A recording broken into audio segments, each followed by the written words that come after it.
چل بھی رہا ہے اس میں بہت بڑی کنٹریبیوشن تقریباً 40% جو اس کو چلانے کے لیے، یعنی جو اتنا بڑا ایک ادارہ ہے جو کہ 75% کینسر کے مریضوں کا مفت علاج کرتا ہے جو دنیا میں کہیں نہیں ہوتا، تو وہ جو اتنا بڑا خسارہ ہے تقریباً 9 ارب روپے کا ہر سال، اس میں 40% کنٹریبیوشن اوورسیز پاکستانیز کی ہے۔ تو میں اوورسیز پاکستانیز کی اہمیت سب سے بہتر جانتا ہوں، کیونکہ میرا انٹریکشن بڑا دیر سے اوورسیز پاکستانیوں سے، اس سے پہلے بھی کرکٹ سے تھا۔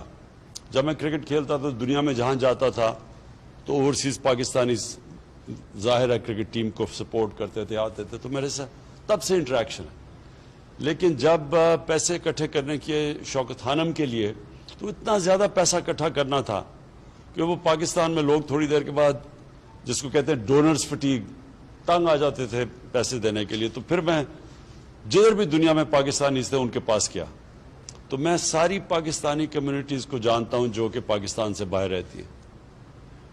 تو جو سعودی عربیہ کی پاکستانی کمیونٹی ہے، اس کو میں بہت دیر سے جانتا ہوں۔ مجھے بڑا افسوس ہے کہ جس نے مجھے ایک ذوالقرنین یہاں بیٹھے ہیں، ایک احسن رشید جنہوں نے مجھے بڑا انٹروڈیوس کروایا تھا، وہ آج ہمارے ساتھ نہیں ہیں۔ لیکن میں پھر سے امبیسڈر صاحب میں یہ چاہوں گا کہ آپ کی انٹریکشن ان سے رہے۔ مجھے رپورٹس ملی تھی بڑی بری کہ 1.5 سال سے یہاں جو پاکستانی کمیونٹی ہے ان کو صحیح طرح نہیں سروس کیا جا رہا، تو وہ انشاءاللہ وہ آپ اب آئے ہیں تو آپ جب ان سے انٹریکٹ کریں گے آپ کو پتہ بھی چل جائے گا۔ اچھا جی، میں اب اس پہ آتا ہوں۔ روشن ڈیجیٹل اکاؤنٹ میں یہ بڑی زبردست ایک ہم نے سوچا کہ ہم کیسے اوورسیز پاکستانیز کو ٹیپ کر سکتے ہیں، اور جب سے میری گورنمنٹ آئی ہے میری پوری کوشش تھی کہ جو پوٹینشیل ہے اوورسیز پاکستانیز کا وہ ہم صحیح طرح ٹیپ نہیں کر رہے۔ تو جب یہ رضا پریزیڈنٹ اس کے گورنر بنے اسٹیٹ بینک کے، تو تب سے میری ان سے تھی کہ ہم کیسے ہم ریمیٹنسز کو انکریز کیا جائے۔ تو یہ جو ایک انہوں نے اس کے اوپر زور دیا اور یہ جو پش کیا روشن ڈیجیٹل اکاؤنٹ کا، ماشاءاللہ اس کا جو رزلٹ آیا ہے یہ ہم کوئی بھی اس وقت ایکسپیکٹ نہیں کر رہے تھے، لیکن اس نے انکریج کیا کہ ہم اور بہت پروڈکٹس دے سکتے ہیں اوورسیز پاکستانیز کو، کیونکہ دنیا بڑی تیزی سے جو ٹیکنالوجی ہے وہ اتنی تیزی سے ایڈوانس کر رہی ہے کہ جو پہلے ہمارے پاس تھے ہتھیار تھے وہ پہلے نہیں تھے۔ آج ہمارے پاس وہ پروڈکٹس ہیں جو پہلے نہیں تھے۔ تو اس لیے میں یہ چاہوں گا کہ کانسٹنٹلی اور آپ کا بھی رضا انٹریکشن رہے اوورسیز پاکستانی سے، بلکہ آپ کے آئی ہوپ آپ کا ایک اسپیشل پورٹل بناؤ جو آپ کمیونیکیٹ کریں، کیونکہ آپ کو فیڈ بیک ملتی رہے گی کہ کیسے ہم 90 لاکھ اوورسیز پاکستانیز ہیں، ہم کیسے ان کو اپنے ملک کے لیے وہ جو اتنا بڑا جو پوٹینشیل ہے وہ کیسے اس کا پورا کر سکتے ہیں۔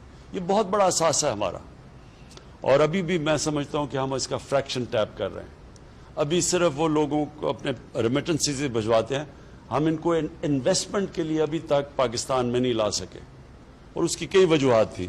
لیکن جیسے جیسے ابھی آپ نے ایکسپلین کیا کہ ہماری اکانومی سٹیبلائز ہوئی، شروع میں ہم آئے تو بڑے حالات ایسے تھے کہ ہم لوگوں کو یہ نہیں بتا سکتے تھے کہ ہمارے ریزروز کا کیا حالات ہیں، کیونکہ اگر وہ لوگوں کو پتہ چل جاتے ہمیں ڈر تھا ہمارے روپے کے اوپر رن ہو جانا تھا۔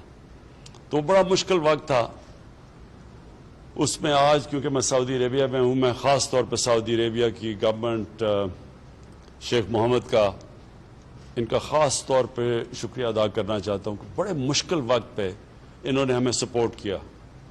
ہمارے ریزروز میں انہوں نے اگر اس وقت نہ سپورٹ کرتے، اور انہوں نے ہمیں فیسلٹی بھی دی، اس کی ڈیفرڈ پیمنٹ، آئل کی ڈیفرڈ پیمنٹس کی فیسلٹی بھی دی، تو وہ انہوں نے بڑے کرٹیکل ٹائم پہ انہوں نے بھی مدد کی، اور پھر UAE نے انہوں نے بھی مدد کی۔ اور وہ کرٹیکل ٹائم پہ اگر ہمارے پاس پیسے یہ ریزروز میں نہ ہماری مدد کرتے تو ہم ڈیفالٹ کر گئے تھے، اور ڈیفالٹ کرتے تو پھر اس کے بڑے سیویئر کانسیکوینسز ہیں۔ ایک ملک ڈیفالٹ کر جائے بڑی دیر لگتی ہے اس کو ریکور کرنے میں۔ تو اللہ کا کرم ہے کہ ہم نے وہ سٹیبلائز کی اکانومی، اور پھر کووڈ کے باوجود کیونکہ آج آپ دنیا کے اندر دیکھیں جو کووڈ نے اکانومیز کو ڈسٹروائے کیا ہے، جو ہم تو پہلے بڑی فریجائل سٹیٹ میں تھے، لیکن وہ اکانومیز جو دنیا کی طاقتور اکانومیز ہیں، اگر آج دیکھیں تو کووڈ نے کس طرح کی ڈیوسٹیشن، کس طرح کی تباہی مچائی ان اکانومیز میں. ہمارے ساتھ دیکھ لیں ہندوستان کو، جو ہندوستان کے حالات ہیں، جو ابھی تو خیر بڑا افسوس سے ہمیں کہنا پڑتا ہے کہ بڑی تیزی سے ان کے جو تھرڈ پیک ہے ہماری بھی ملک میں جا رہی ہے اوپر، لیکن جو ہندوستان میں تباہی مچا رہی ہے، اس سے پہلے بھی جو انہوں نے لاک ڈاؤن کیا تھا اس کی وجہ سے جو اکانومی کو نقصان تھا، وہ اللہ کا شکر ہے کہ ہم نے پاکستان کو بچا لیا اس سے. ہمارا وہ چند ملکوں میں سے ہے ہمارا ملک جو کووڈ کے اندر ہم نے بڑی مشکلوں سے نیویگیٹ کیا. ایک طرف بچانا تھا اپنے لوگوں کو کرونا سے، لیکن دوسری طرف اکانومی کو اور لائیولیہڈز کو بھی بچا گئے. اور اس سے ہم وہ ملک ہیں جس نے اپنے ملک کو نکال لیا. اور جبکہ اور ہمارے نیبرز کی ایکسپورٹس گر رہی تھیں، پاکستان کی ایکسپورٹس بڑھنی شروع ہو گئی اور ہماری اکانومی اوپر جانا شروع ہو گئی. تو آج بڑے جو سائنز ہیں ہماری اکانومی کے وہ بڑے خوشائن ہیں. ہماری پاکستان کی کنسٹرکشن انڈسٹری بڑی تیزی سے اوپر جا رہی ہے اور اس میں سب سے زیادہ نوکریاں کنسٹرکشن میں دیتی ہیں. ہمارا جو ہاؤسنگ ہے، لو کاسٹ ہاؤسنگ، وہ ہمارا بہت بڑا پروگرام ہے. تھوڑا سلو گیا ہے کیونکہ ابھی تک ہمارے ملک میں بینکس کو عادت ہی نہیں ہے چھوٹے قرضے دینے کی، غریب لوگوں کو قرض دینے کے لیے. ہاؤسنگ فائنانس کے کوئی کانسیپٹ ہی نہیں تھا پاکستان میں. تو یہ ساری چیزیں اب آہستہ آہستہ ہم انفولڈ کر رہے ہیں. بینکس بھی ٹرین کر رہے ہیں اپنے سٹاف کو، اسٹیٹ بینک پوری مدد کر رہا ہے ان کی، کس طرح ہم ان کو سستے قرضے دیں. اور لوگ بھی سمجھ گئے ہیں، پہلی دفعہ پاکستان کے لوگ بھی سمجھ گئے ہیں کہ بجائے قرض ایک کرایہ دینے کے، وہی کرایے کی جگہ قرضوں کی قسطیں دے کے اپنا گھر ان کا ہو سکتا ہے. تو یہ ساری نئی چیزیں ہیں. آگے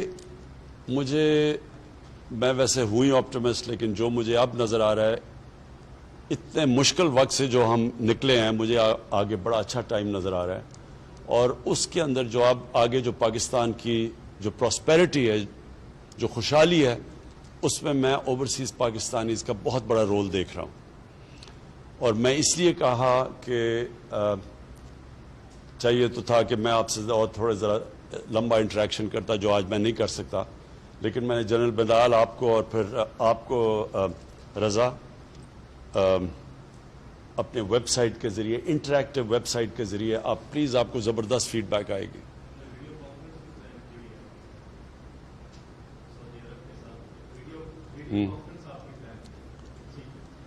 سو اینی وے ہم یہ آپ سے انٹریکشن آگے رہے گا. میں آخر میں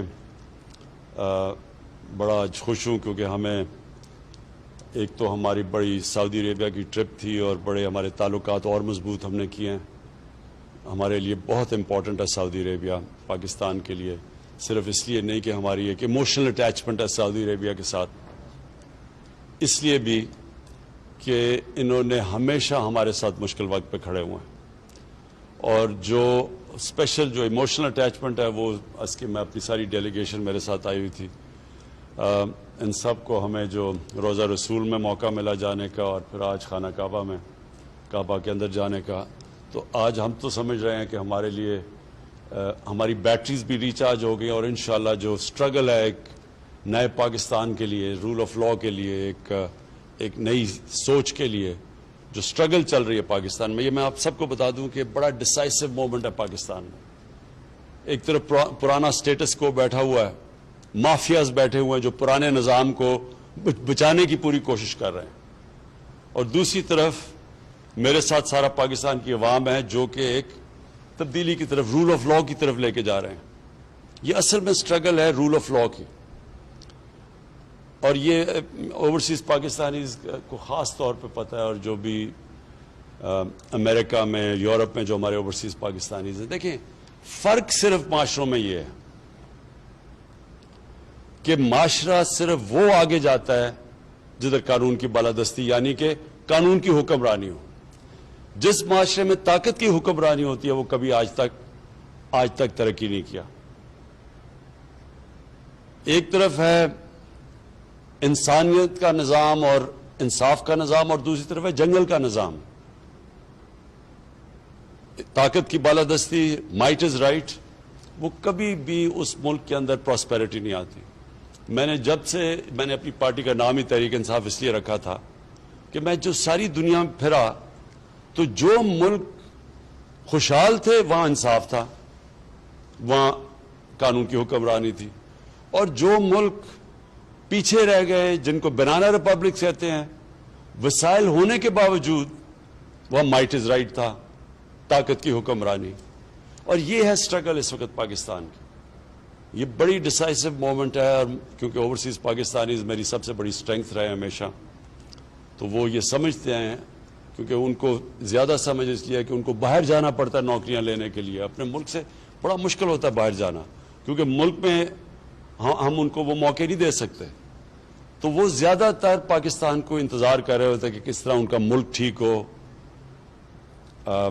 وہ چاہتے ہیں کہ ہمارا ملک بھی باقی ملکوں کی طرح اوپر ایک عظیم ملک بنے، جو آج سے 40-50 سال پہلے جا رہا تھا تیزی سے اوپر بننا. تو میں صرف آپ کے لیے آخر میں یہ کہنا چاہتا ہوں کہ یہ ہے پاکستان کے ڈیفائننگ مومنٹس. ایک طرف ہے پرانا سٹیٹس کو، مافیاز جو کرپٹ نظام سے سارے فائدہ اٹھا رہے ہیں اور سب اکٹھے ہیں. دوسری طرف ہے پاکستان کی عوام اور ہماری گورنمنٹ جو کہ چینج کے لیے لڑ رہی ہے. اور یہ جو چینج ہے، یہ چینج کو اب کوئی نہیں روک سکتا. روک اس لیے نہیں سکتا کہ جو ملک کے اندر اس وقت اویئرنیس ہے، جو ایشوز سمجھ گئی ہے قوم، یہ کبھی پہلے ایسی سمجھ نہیں تھی. اور یہ اس کی بہت بڑی وجہ سوشل میڈیا. سوشل میڈیا اگر آپ جو ٹریڈیشنل میڈیا ہے اس کو اگر آپ خرید بھی لیں، اس میں پیسے بھی خرچ کر لیں، سوشل میڈیا کو کوئی نہیں روک سکتا. اور اس میں اتنی تیزی سے انفارمیشن اب ٹریول کرتی ہے، جو نوجوانوں کے پاس وہ نالج ہے جو کبھی پہلے تھی نہیں. تو یہ جو سٹیٹس کو ہے، اس کو جو ہماری پارٹی پاور میں ہی آئی سوشل میڈیا کی وجہ سے، یوتھ کی وجہ سے. اور یہ جو چینج بھی آ رہا ہے یہ بھی یوتھ کی وجہ سے، اور یہ بھی ایک نئے اویئرنیس کی وجہ سے.